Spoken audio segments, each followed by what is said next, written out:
Hello and welcome to Sheffield Live. You are watching African Voices with me, Bailo Jallo and Dr. Kululeko Sibanda. On today's show, we'll be discussing Sierra Leone's recent presidential election. And if time permits, we'll also be discussing Kenya and the recent political crisis in Guinea-Conakry as well. However, Sierra Leone recently had their presidential election on March 7th. And of all countries, there were reports of the country being the first in the world to be using blockchain. But we've seen recently the NEC chairman, Mr. Conte, there has been a tweet denying the report, saying Sierra Leone used blockchain. We'll be discussing the impact of that blockchain, what blockchain means, and also the impact it will have in the country. But as you will know, first, when the election started, there were 16 candidates.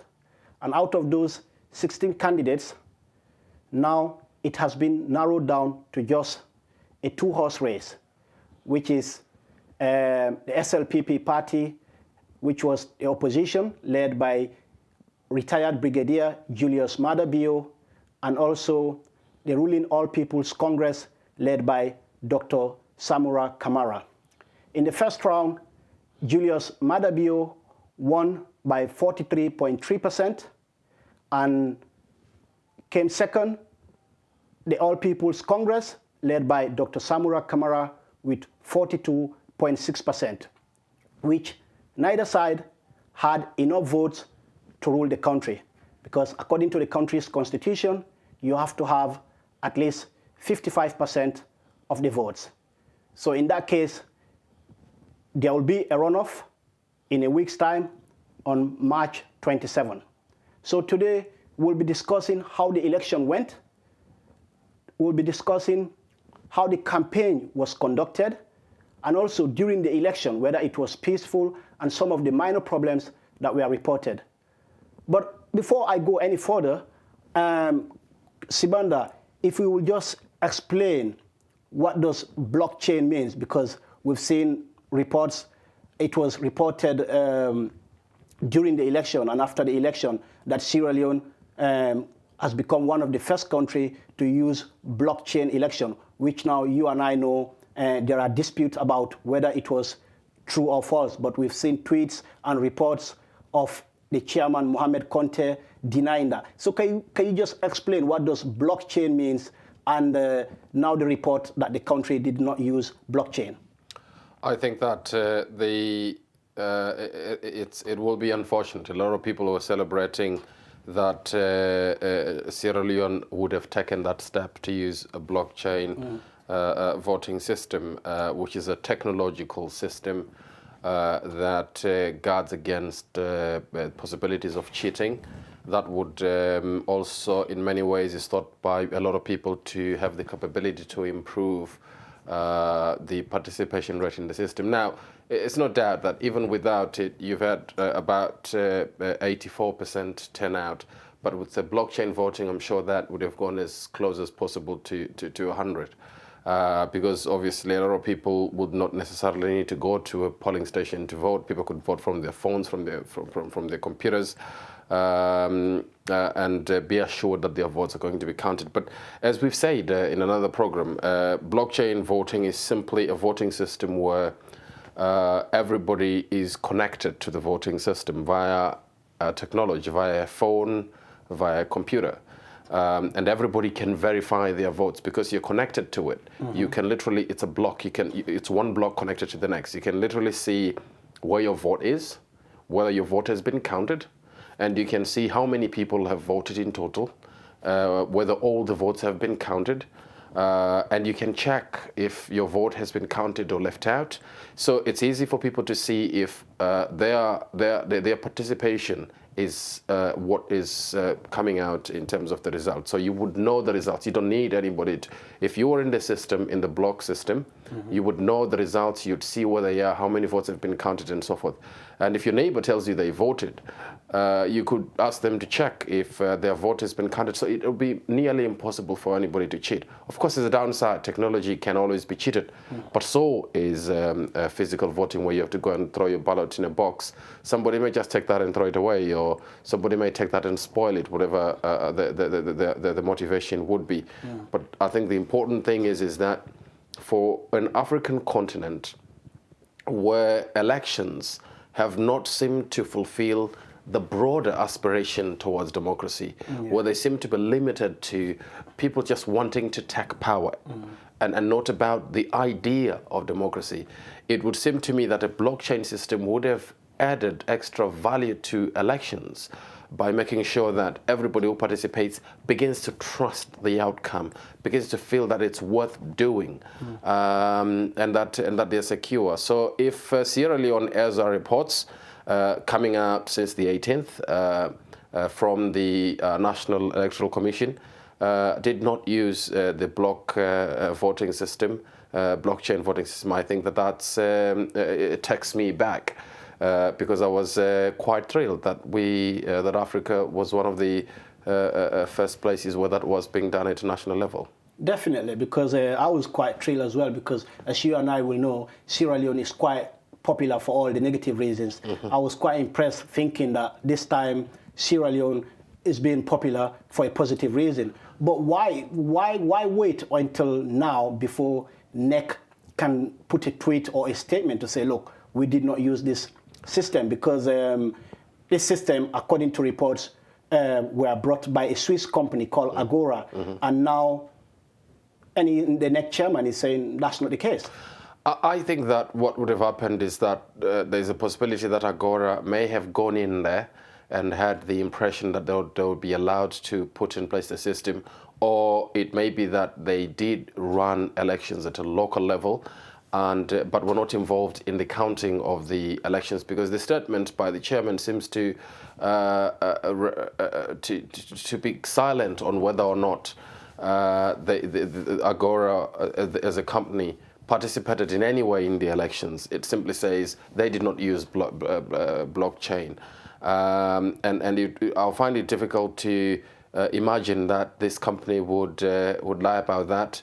Major news outlets reported this as well, meaning that certainly there was either some thinking about it, or that something was done. But look, the chairman of the National Electoral Commission has nothing to be proud of. If at all he had contacts and possibilities to bring in blockchain voting for the people of Sierra Leone and for Africa, he will have championed a worthy cause, taken a great step towards moving Africa in the right direction. Look, there's a downside to this, and I think we cannot understate that, which is that if you use a highly technology-based system, and you're in Africa, it may be that that technology is developed elsewhere, and that in the future that may become a way in which elections are influenced by external forces, by larger countries that have better technologies. But I think that you could buy technology and lock it internally, such that it is not accessed by those you buy it from, for example, the Swiss. But in the short term, I think it would have been an important thing to begin to institutionalize the idea of democracy in an African country. Talking of the election or the election results, other countries wanting to use that probably later was. What's your take on the election results? We've seen when the results came out, it was a very, very tight result, 43.3% for the opposition SLPP led by Julius Maada Bio, and also the APC, which came second, led by Dr. Samurat Kamara. You know, there was this talk of other parties coming in who were preaching change, such as the NGC, the National Grand Coalition, and C4C, which stands for Coalition for Change. But the result did not go their way, if I can put it that way, because 43.3 and 42.6, which the third person just got less than 7%.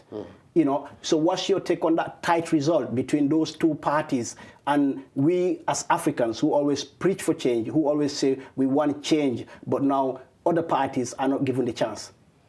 I think that that result tells us that it's possible. It's not. We're not yet at a stage in Sierra Leone where you can have a highly contested election with participants that are more than two. We still are very much a country or a continent where just two individuals, big people, take part in the election. I mean, you will look at how even out of a race of 16 candidates, everybody actually thought that it was a race between three candidates in effect.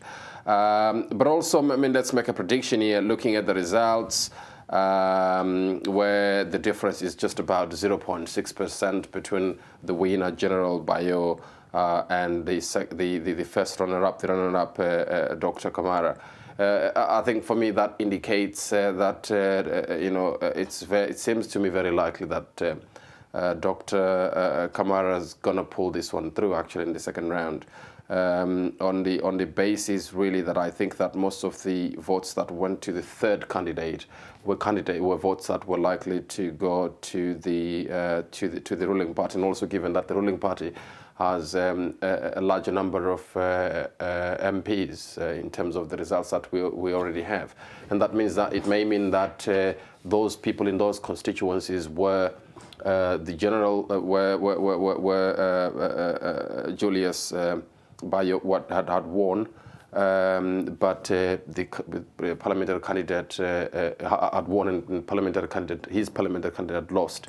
It may mean that now those people are going to feel more comfortable voting in the same way as they did vote for the parliamentary candidate who won. So there's some advantages here for the ruling party.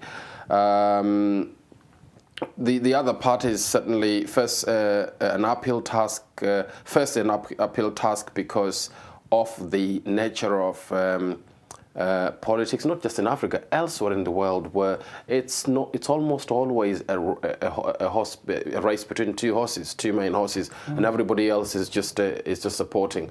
And I don't think that Africa has reached a stage where an unknown and a new political organization can deliver an upset. I think it is possible this is possible in France. You will have this unknown person coming from nowhere and then delivering a serious upset. We're not going to have that in any African country anytime soon, simply because our politics is politics of big names, big people, no big ideas. Because in Europe you have even if it's a two-horse race, it is clear that sometimes these elections are run on ideas. People come in with the ideas around immigration, whether you like immigration or not. They'll come with ideas around national health services. They'll come with ideas around guns if it's America. If it's Russia, for example, the gentleman will come in with, "I've built new bombs and we're going to rule the world now." But in Africa, it's really about those individuals, those two people, and I honestly don't think it serves us well as a continent. It serves us well as a people, that we are limited in terms of our consideration of the idea of politics. We seem not to have grasped the idea of leadership. And I hear by a lot of people blaming the leaders in the African continent, saying, you have Professor Lumumba, a very good guy who does this a lot, blaming the leaders and saying, look, the African leader is never a good leader. The African leader wants to cheat the electorate. The African leader isn't clever, it doesn't think. The problem is not always the African leader, it is the African electorate. We continuously, and it has been seen through history, through studies, that if the society itself isn't transforming, it produces leaders that aren't transforming. We continue to vote for people that have political organizations that aren't political organizations for real. They are simple electoral organizations. You don't have political parties in Africa just yet. You have organizations for elections. I say this to simply mean that these organizations that are called political parties, that we think of political parties, are not political parties because they do not practice the politics of ideas. They don't push ideas of democracy. They simply push a particular individual, a particular candidate, so that they win an election and then carry on with their business every day. But there isn't a single idea that's pushed forward. We don't seem to understand what democracy is.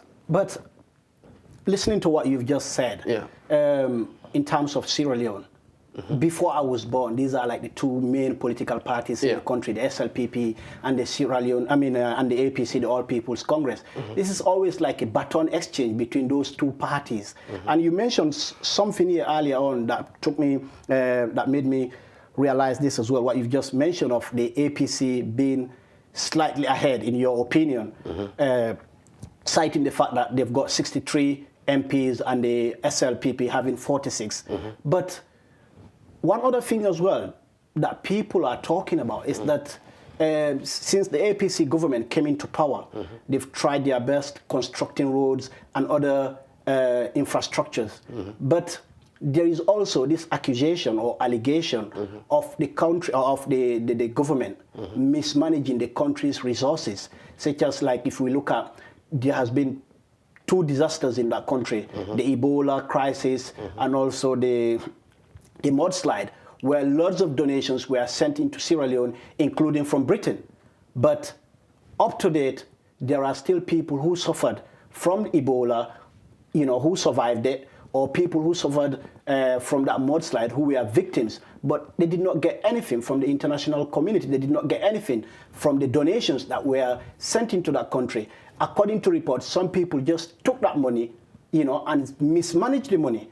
And things cannot go on like that. And I believe, my own opinion here, what you stated earlier, because if you look at here, the SLPP, they are quite popular as well. I don't know if the country is ready to welcome back a retired brigadier, because he was a president before. He led the country for a few months after taking over in a coup d'etat, in a bloodless coup, which many people consider him as the founder of democracy in the country after making that coup d'etat, then later again handing power to the then government of Ahmed Tijan Kaba. One thing I'm looking at here, I'm getting confused, but with your experience in the African politics, knowing a lot about African politics, do you think very soon Africa will be heading, or Sierra Leone in particular, there will be a way to change things, whereas it doesn't just have to be those 2 political parties? Because you mentioned about people, or about, if I can put it this way, candidate not talking about ideas, not talking about manifestos, which I've seen in that country. Always people just aligned to tribal lines, like saying, you are SLPP, you are SLPP for life, you are APC, you are APC for life. People don't try to change things. What effect, what impact do you think that can have in a country? Look, you raised some very important issues here, Mr. Pella, which is that issues of corruption in the African context, and issues of people making informed choices in terms of votes, and dealing with these impossible political parties that run the country forever.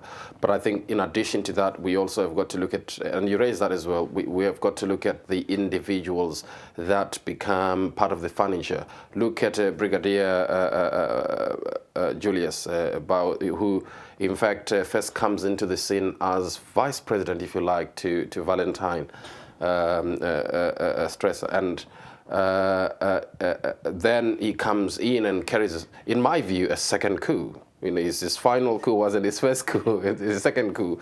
And then after that second coup, decides that he's going to establish a democracy because now he thinks he's ready to run. And then now he's running, wants to get into power through the appropriate means.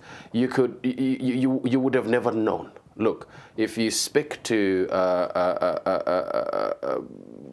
I guess if you speak to the person he did a coup against, he will tell you that I did what somebody else would have done anyway. Things were that bad. But I don't believe that people must be sanitized or praised for a political coup. I'll give you or a military coup. I'll give you a simple reason why it is impossible for me to accept this angel new view that Brigadier Bayo wants to, or is selling. Yeah, but when he did the coup, he handed power back to the president. He handed power back to the then government because there was an election. He did the coup back in 1996. So it's been more than 10 years, people will say, or supporters will say. He did a coup in 1996 for which he was president until 1999. He was vice president. and he was enjoying then, wasn't he? And for me, the problem with the military coup is not the military coup itself. It is that military coups destroy the idea of a state, the idea of a nation. They destroy the idea of freedom. And that freedom cannot be forced on people, that you cannot decide how people have freedom. Now, the people of Sierra Leone, he feels, or some people would feel, must thank him for the democracy that they now have. No, they must be angry with him for the democracy that they did not have in 1996. And the idea that was killed then. I think that he should never have carried that coup. And for that reason, the people of Sierra Leone are probably better served by looking aside for many talented Sierra Leoneans who could lead the country without that history, without that image of fear and militarism and a gun. If you